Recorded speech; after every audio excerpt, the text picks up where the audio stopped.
Hello po! Hello, So, Miss Nia. Hi, hi! everyone. Pakita mo naman sa amin yung cute mong baby. Ito, ito. Ayan, si Naomi. Hi, my name is Naomi. Ang behave ni Naomi. Oo.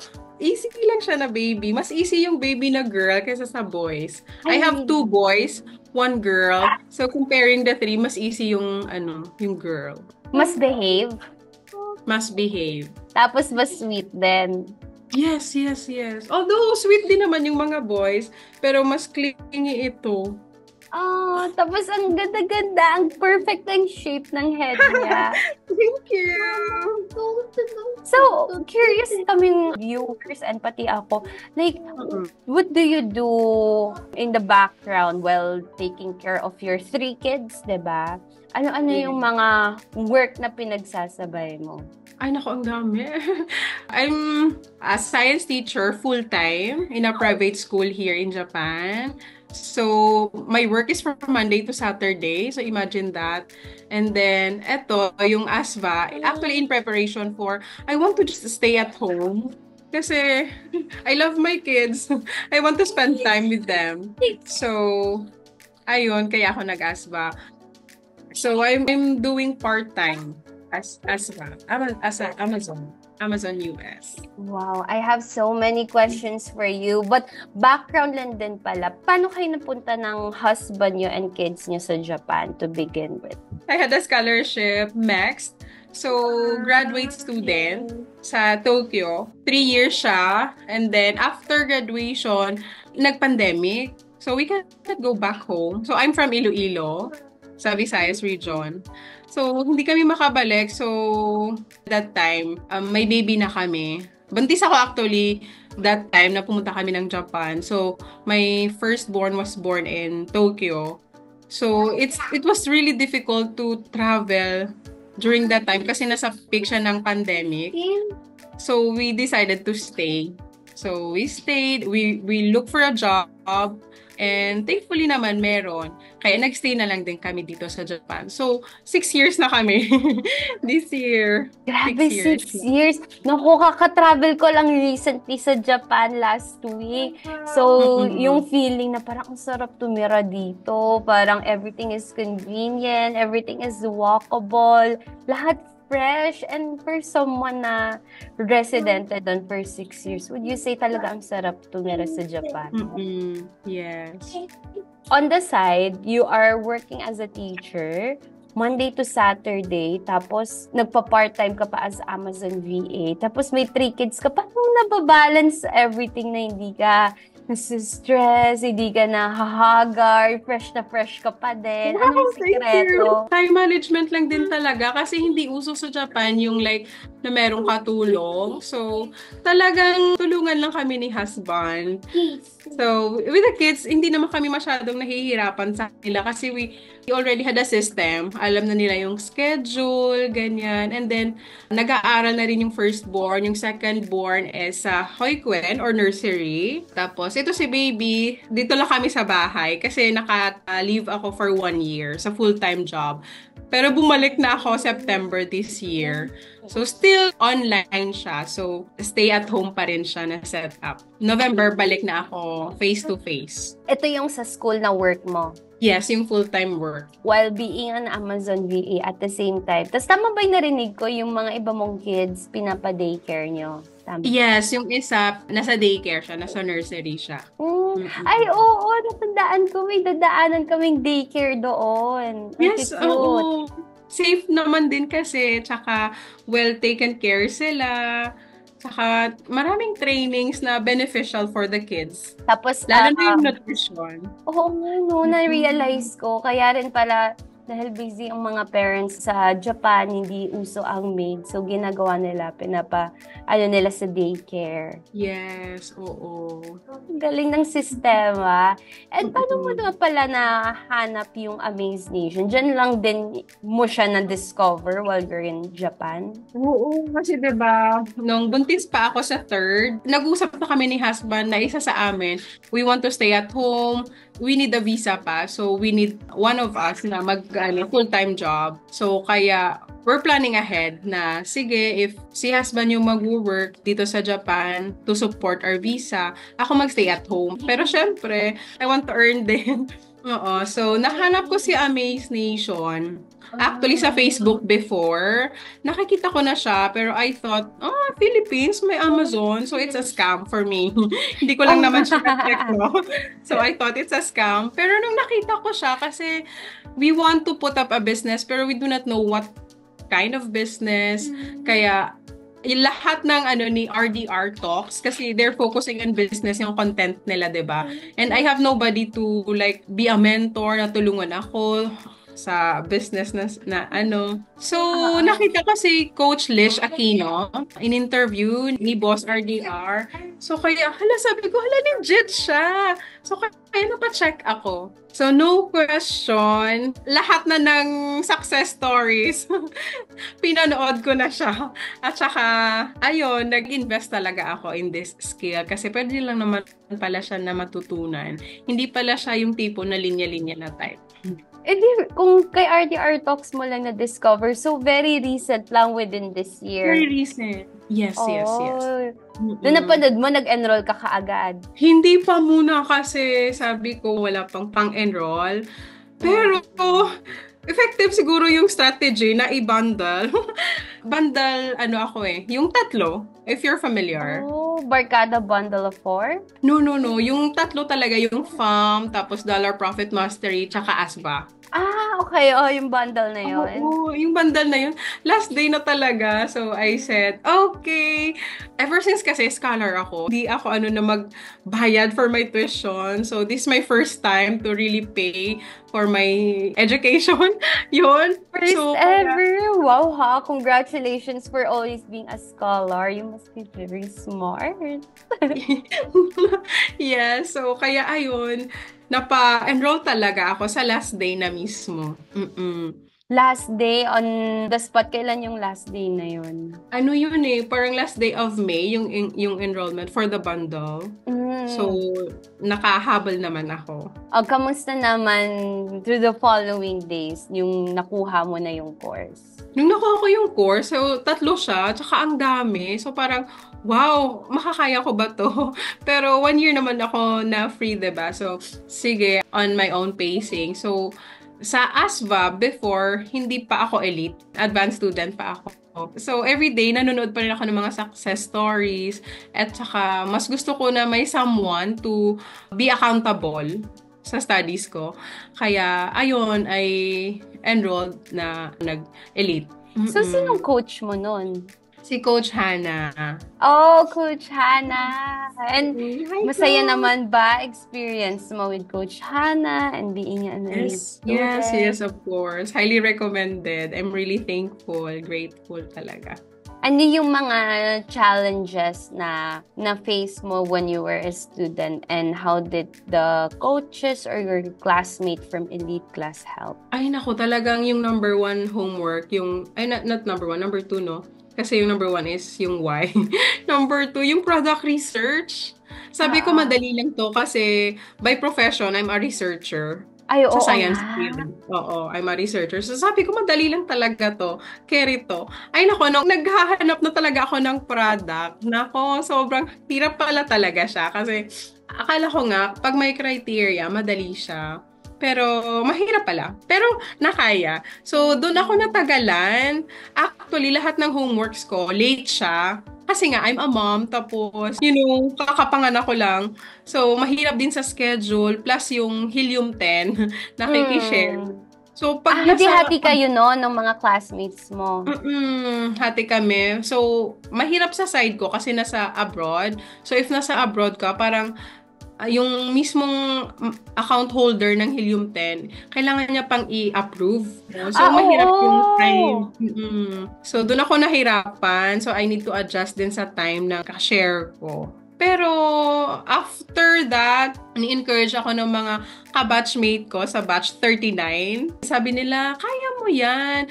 Gusto nga nila eto tingnan mo to. Sinishare na talaga nila yung kanilang ideas na eto, baka gusto mo to, ganyan, ganyan. Pero sabi ko naman, mas gusto ko na ako talaga yung maghanap. Mm. Yung hindi tipo na, yes, para lang makasubmit ng homework. Sabi ko, thankful din ako sa ano nila. Tsaka, sabi ko, kung nakaya nila, makakaya ako din. So, siguro mga 2 weeks yung product research to magti 3 weeks, ganyan.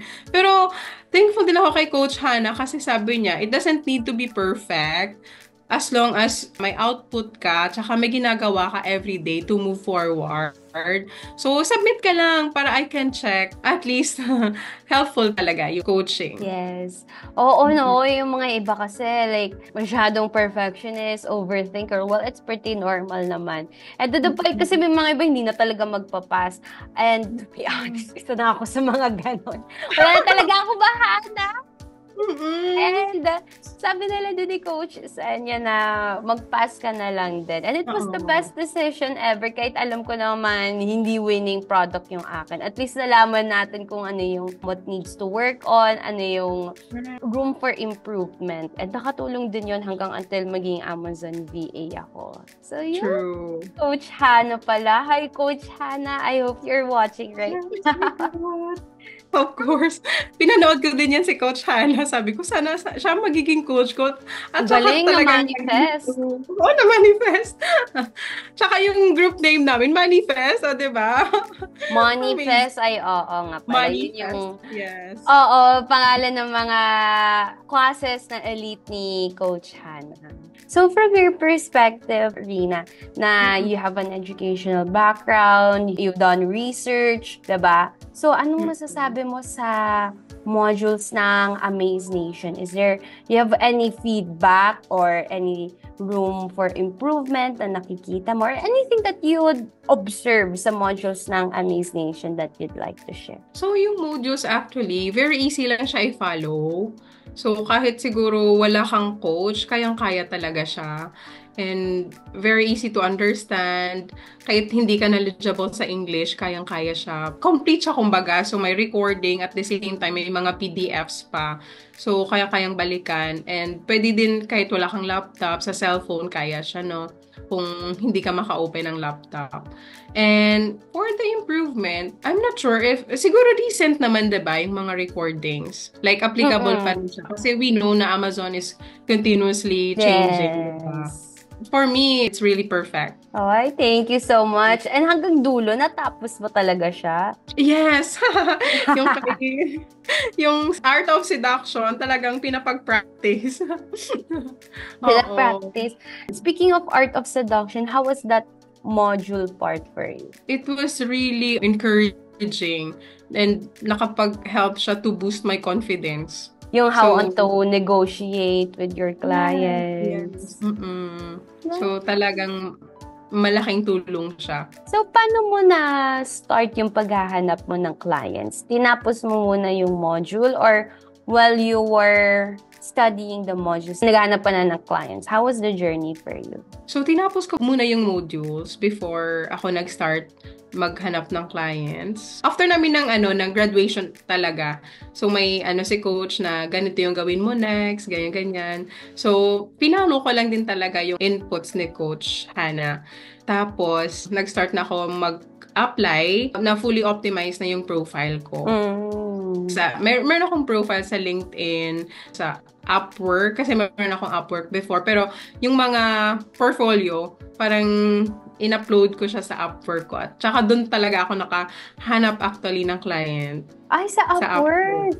Ano yun? Sila nag-reach out or ikaw ang nakahanap sa kanila? Oo, iba yung story ko, Miss Nina, kasi I've been busy na during that time kasi tinawagan ako ng school na I need to go back to work online lang, kahit online, kasi walang magbabantay sa kay baby. So sabi ko, I cannot go back kasi walang magbabantay. So sabi nila online. Okay, sige, go. And sabi ko, paano yung paghahanap ko ng clients nga for my sideline for Amazon. Sabi ko, nag-pray ako kay Lord, you open this opportunity.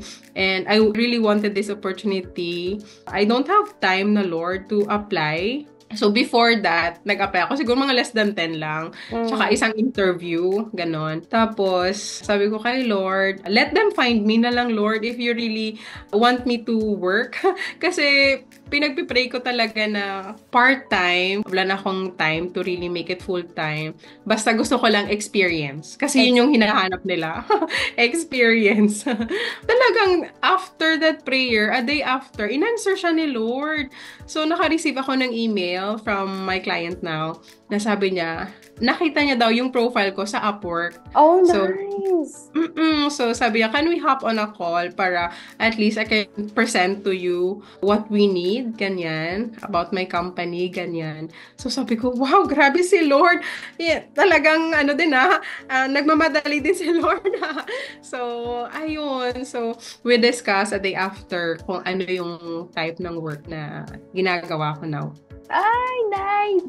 We really need to have prayers then and faith para talagang i-grant ni Lord. Pag malakas ang faith natin, binibigay talaga ang answered prayers natin. So, how long have you been with that client? Bago lang talaga siya kasi October lang talaga ako nag-ano noon. Oo, this nice. month lang talaga siya. So, bago lang talaga siya.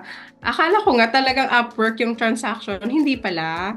So, kasi pag Upwork, may dinideduct sila. Malaki din yung deduction. Sabi ko, baka malulugi ako. Tsaka ang galing pa ni client kasi Japanese. Japanese siya na based in America. At Yun. naghanap talaga siya from Japan, ganon? I'm not really sure. Pero sabi niya, nakita niya lang profile ko sa Upwork. And sabi niya na na-impress siya sa videos. So, kaya talagang galingan natin yung homeworks kasi nakakatulong talaga siya. So, in my case, malaking tulong siya. Na like for them, that's already my experience. Very unexpected din masasabi mo. Kasi for someone na newbie, but then marami kasing nahihinaan ng loob dahil newbie sila, dahil 'di ba gusto laging experience. Eh ikaw nga sa case mo, ikaw pa ang nahanap ni client. You just put yourself out there, mga homeworks ng Amaze Nation. So, it really is nakakatulong. True. So, ano naman ang tips na mabibigay mo sa ating mga viewers right now for someone na newbie at nakakuha ng ganong client? Ayun. So, kagaya din ng mga kaklase ko na we really push each other. So, if you are already enrolled sa ASVA, do your best. Nagbayad ka na ng tuition, so do your best. Huwag kang mapaghinaan ng loob kasi it will really pay in the future. So, invest on your skills. So, every day, it's still a learning process. So, don't give up. Do not stop learning. So, push yourself. Be confident. Oo, be confident. Kasi talagang Pilipino tayo, kaya natin yan. So, hindi siya tipo na, hindi ko yan kaya kasi hindi ko yan linya. Mali-learn mo lang talaga siya. With you having that client na as Amazon VA, how do you maybe see yourself in 1 to 2 years future or moving forward that now may client ka na? Wow. How do you see yourself in 5 years? Gana? I really want to work long term for this client actually kasi maganda yung work ethics nila. At saka magaling din sila mag-English actually kasi matagal na sila sa US. So very easy yung communication. At saka, they care about my schedule. Hindi nila ako pinupush na you have to work sa hours ng US time, no? So, sabi nila, anytime you can work, that's the time that you can work. So, kailan lang daw ako free, yun. Although, may time tracker, pero at least kung kailan ako free, hindi ako pressured kumbaga na, this time I need to work or graveyard duty, hindi. So, this is really like the dream job na gusto ko.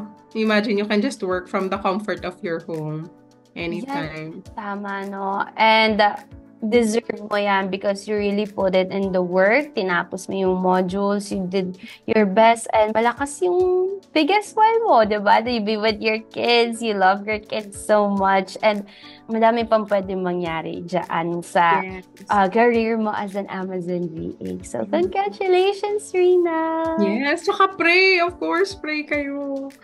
The Lord will really grant the desires of your heart. Correct. And at the right place and the right time. Or sometimes, magugulat ka na lang, unexpected pa. True. Sa akin, unexpected talaga siya for me. So, parang mas masaya third prayer.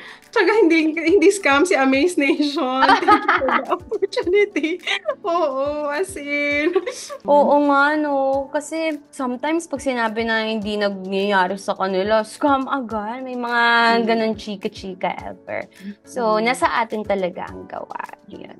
So, ano namang ultimate message mo sa ating mga viewers right now na nanonood right now na aspiring, once na ano lang sila, naging inspirant, nanonood lang ng RDR Talks, ng success stories, anong mensahe mo sa kanila? So, if you're also like me na I want to just stay at home, be with my kids because, you know, hindi na natin mababalik yung time with our kids, diba? Pag lumaki na sila, may kanya-kanya na yung life. So, start today. You have to start today talaga. So, we have to invest on our skills.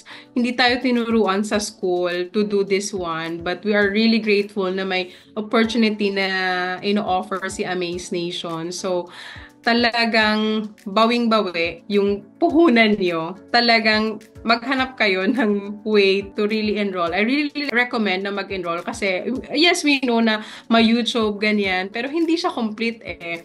At saka time din.